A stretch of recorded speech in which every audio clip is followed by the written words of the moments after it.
Hello, salam sejahtera semua untuk semua TRG AMI yang sedang bersama-sama di dalam slot Apa Cerita Kita. Apa cerita kita hari ini? Yang di Pertuan Agong sudah pun memperkenankan darurat 2021 sehingga 1 Agustus sebagai langkah proaktif untuk membendung penularan COVID-19. Tentu ramai yang tertanya-tanya apakah maksud darurat dan apakah implikasi darurat yang sudah diumumkan ini. Jadi hari ini saya ingin kongsikan bersama-sama dengan Anda semua sebuah artikel yang berkaitan dengan darurat 2021 oleh Profesor Dr. Samrahayu Aziz yang juga penyandang kursi Institusi Raja-Raja Melayu yang boleh kita fahami bersama. Bagi Anda yang ingin membaca sendiri artikel yang telah ditulis oleh Profesor Dr. Samrahayu Aziz ini, Anda boleh klik pada description yang saya sudah sediakan. Jom kita sama-sama belajar. Sekejap bos. Jangan lupa tekan subscribe, tekan loceng. Oke? Apa cerita kita? Berikut 15 perkara berkaitan darurat yang kita ingin tahu, dipetik dari Profesor Dr. Samrahayu Aziz, penyandang kursi Institusi Raja-Raja Melayu. Apakah yang dimaksudkan dengan darurat? Darurat maksudnya satu keadaan berkaitan keselamatan, ekonomi, dan ketentraman awam yang tidak dapat dikawal melalui sistem pentadbiran biasa. Pengisytiharan darurat adalah suatu pemasyuran yang dibuat oleh Yang di-Pertuan Agong melalui suatu pewartaan bahwa keadaan tersebut telah wujud atau hampir berlaku. Kedua, apakah kesan pengisytiharan darurat? Kesan umum pengisytiharan darurat ialah perlembagaan digantung dan pentadbiran negara adalah ditentukan oleh pihak eksekutif. Tentera juga boleh mengambil alih teraju dalam hal berkaitan keselamatan sekiranya keadaan memerlukan. Lebih-lebih lagi apabila darurat diisytiharkan karena berlakunya ancaman kepada keselamatan negara, Parlimen masih boleh bersidang sekiranya tidak dibubarkan. Ketika proklamasi darurat berkuasa, kuasa eksekutif persekutuan adalah juga meliputi semua perkara dalam kuasa perundangan negeri dan memberi arahan kepada kerajaan negeri atau mana-mana pegawai atau pihak berkuasa negeri mengikut perkara 150/4. Ketiga, adakah pengisytiharan darurat dibenarkan oleh perlembagaan? Ya. Perlembagaan membenarkan pengisytiharan darurat melalui Perkara 150 Perlembagaan Persekutuan. Perkara 150 adalah satu daripada 3 peruntukan yang berada di bawah bahagian 11 Perlembagaan Persekutuan, yaitu bahagian berkaitan kuasa khas, menentang perbuatan subversif, keganasan terancang, dan perbuatan dan jenayah yang memudaratkan orang awam dan kuasa darurat. Keempat, apakah yang membolehkan Yang di-Pertuan Agong membuat pengisytiharan darurat? Yang di-Pertuan Agong boleh mengisytiharkan darurat di bawah Perkara 150/1 Perlembagaan Persekutuan jika darurat besar kepada keselamatan atau kehidupan ekonomi atau ketentraman awam dalam persekutuan atau mana-mana bahagian telah wujud. 3 asas atau alasan boleh digunakan oleh Yang di-Pertuan Agong bagi membuat pengisytiharan darurat ialah ancaman ke atas 1. Keselamatan negara, atau 2. Kehidupan ekonomi, atau yang ketiga, ketentraman awam. Kelima, bilakah dan di manakah darurat boleh diisytiharkan? Darurat boleh diisytiharkan oleh Yang di-Pertuan Agong pada bila-bila masa, sama ada semasa Parlimen masih ada, sedang bersidang ataupun tidak, atau juga semasa Parlimen bubar. Syarat yang diperlukan ialah telah dibuktikan elemen yang dinyatakan yaitu ancaman atau darurat atas keselamatan, kehidupan ekonomi, atau ketentraman awam telah atau hampir benar berlaku. Darurat boleh diisytiharkan atas seluruh persekutuan atau mana-mana bahagian dalam persekutuan mengikut Perkara 150/1 dan kurungan 2. Keenam, adakah Yang di-Pertuan Agong membuat pengisytiharan darurat atas kuasanya sendiri atau atas nasihat Perdana Menteri? Pengisytiharan darurat ialah kuasa prerogatif yang di-Pertuan Agong. Kuasa prerogatif ringkasnya bermaksud kuasa yang dimiliki oleh institusi beraja dari awal bahkan jauh sebelum gubalan Perlembagaan Persekutuan bagi Tanah Melayu atau Malaysia. Kuasa tersebut kekal dalam milik institusi beraja. Perkara 150-1 menyatakan, jika yang di-Pertuan Agong berpuas hati bahwa satu darurat besar sedang berlaku yang menyebabkan keselamatan atau kehidupan ekonomi atau ketentraman awam di dalam persekutuan atau mana-mana bahagiannya terancam, maka yang di-Pertuan Agong boleh mengeluarkan suatu proklamasi darurat dengan membuat dalamnya suatu pengisytiharan yang bermaksud sedemikian. Pengisytiharan darurat oleh yang di-Pertuan Agong perlu dibuat atas nasihat Perdana Menteri atau jemaah menteri atau seorang menteri yang diberikan kuasa oleh jemaah menteri. Ketujuh, adakah keputusan yang di-Pertuan Agong untuk mengisytihar darurat dan membuat ordinans semasa darurat boleh dipersoalkan? Walau apapun apa-apa jua dalam perlembagaan persekutuan ini, hal puas hati yang di-Pertuan Agong yang disebut pasal kurungan 1 dan pasal kurungan 2b adalah muktamad dan konklusif dan tidaklah boleh dicabar atau dipersoalkan di dalam mana-mana mahkamah atas apa-apa alasan. B. Tiada mahkamah boleh mempunyai bidang kuasa untuk melayan atau memutuskan apa-apa permohonan, soal atau prosiding dalam apa-apa jua bentuk atas apa-apa alasan mengenai kesahan. 1. Sesuatu proklamasi di bawah pasal kurungan 1 atau sesuatu perisytiharan yang dibuat dalam proklamasi itu yang bermaksud seperti yang dinyatakan dalam pasal kurungan 1. Kedua, kuat kuasa berterusan proklamasi itu. Ketiga, mana-mana ordinan yang dimasyurkan di bawah pasal kurungan 2b atau 4 penerusan kuat kuasa mana-mana ordinan itu. Walaupun begitu, pasal 8 ini belum diuji di mahkamah. Ke-8. Apakah kuasa yang di-Pertuan Agong berkaitan pengisytiharan darurat?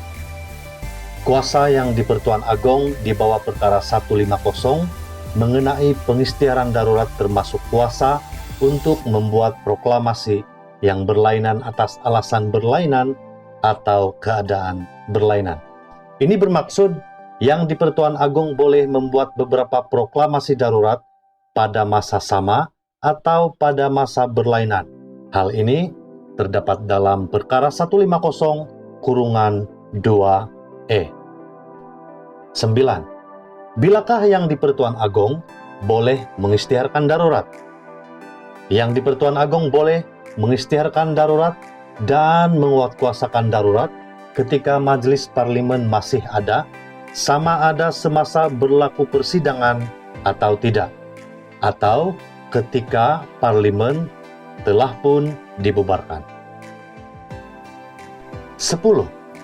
Apakah peranan yang di-Pertuan Agong semasa darurat?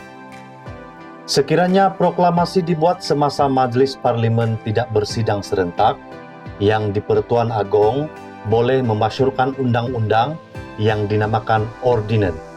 Sekiranya Baginda berpuas hati, hal atau keadaan tertentu menyebabkan perlu bagi Baginda mengambil tindakan serta-merta, ini disebut dalam perkara 150 kurungan 2b.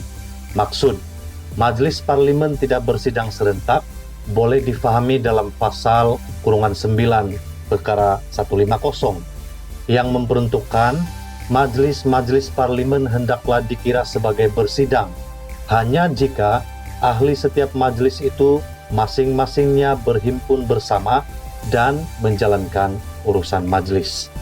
Sekiranya parlimen telah mula bersidang secara serentak, kuasa yang di-Pertuan Agong terhenti dan kuasa perundangan dipulangkan kepada parlimen. Sekiranya parlimen telah kembali bersidang secara serentak, semua kuasa membuat undang-undang kembali kepada parlimen, walaupun keadaan darurat masih berlangsung. Walau bagaimanapun, parlimen boleh membuat ordinan untuk memberikan kuasa kepada Yang di-Pertuan Agong untuk membuat undang-undang. 11.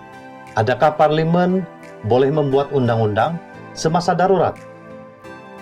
Semasa keadaan darurat ini, parlimen boleh membuat ordinan jika didapati oleh parlimen dikehendaki bagi tujuan darurat dan prosedur perundangan boleh diketepikan. Undang-undang ini adalah sah walaupun ia tidak selaras dengan perlembagaan persekutuan. Parlimen tidak boleh membuat ordinan darurat dalam beberapa perkara, termasuk hukum syarak atau undang-undang Islam, adat Melayu, atau undang-undang atau adat anak negeri di Sabah dan Sarawak. Parlimen juga tidak boleh membuat ordinan yang tidak selaras dengan peruntukan perlembagaan dalam perkara berhubungan dengan agama, kewarganegaraan, atau bahasa. Proklamasi darurat dan ordinan yang dibuat oleh Yang di-Pertuan Agong semasa darurat hendaklah dibentangkan di hadapan kedua-dua majelis parlimen apabila keduanya bersidang serentak. 12. Apakah kesan ordinan yang dimasyhurkan oleh Yang di-Pertuan Agong semasa darurat? Ordinan yang dimasyhurkan oleh Yang di-Pertuan Agong itu adalah berkuat kuasa dan berkesan seolah-olah ia adalah akta parlimen. Ia boleh berkesan sehingga dibatalkan. Setelah parlimen bersidang, ordinan yang dimasyhurkan oleh Yang di-Pertuan Agong hendaklah dibentangkan di hadapan kedua-dua majelis parlimen. Ordinan tersebut boleh diteruskan sekiranya diluluskan dan hendaklah dihentikan sekiranya tidak diluluskan oleh parlimen. Sekiranya ordinan tersebut tidak diluluskan oleh parlimen, ia tidak memberi kesan ke atas apa jua yang berlaku sebelum itu menurut kuat kuasa proklamasi darurat atau ordinan. Bahkan, ketidaklulusan oleh parlimen juga tidak menjejaskan kuasa Yang di-Pertuan Agong untuk membuat proklamasi darurat yang lain atau ordinan yang lain bagi tujuan darurat lain tersebut. Yang di-Pertuan Agong boleh membuat beberapa proklamasi pada masa yang sama atau pada masa berbeza atas sebab yang sama atau sebab yang berbeza. 13. Bolehkah Yang di-Pertuan Agong membuat ordinan perbekalan atau budget? Melihat kepada kuasa yang ada pada Yang di-Pertuan Agong, yang mana Baginda boleh, sekiranya perlu dan Baginda berpuas hati, memasyurkan apa-apa ordinan semasa dua majelis Dewan Parlimen tiada atau tidak bersidang serentak. Maka sekiranya Baginda berpuas hati dan perlu bagi memasyurkan apa-apa perbelanjaan negara, Baginda boleh berbuat demikian. Namun setiap ordinan yang dibuat oleh Yang di-Pertuan Agong hendaklah dibentangkan kepada kedua majelis parlimen setelah keduanya bersidang serentak. Ordinan tersebut boleh dirungkaikan oleh resolusi yang dibuat oleh parlimen. 14. Bilakah darurat akan berakhir dan siapa yang mengumumkan darurat telah berakhir?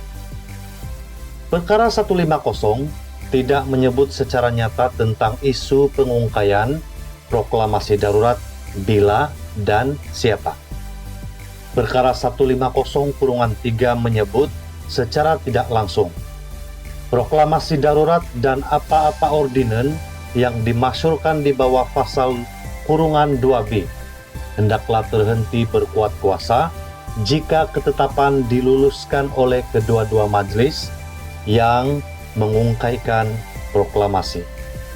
Frasa yang bergaris ini menunjukkan pengungkaian satu proklamasi dan undang-undang darurat yang dibuat oleh yang di-Pertuan Agong itu boleh dibuat melalui resolusi yang diluluskan oleh kedua-dua majelis parlimen. 15.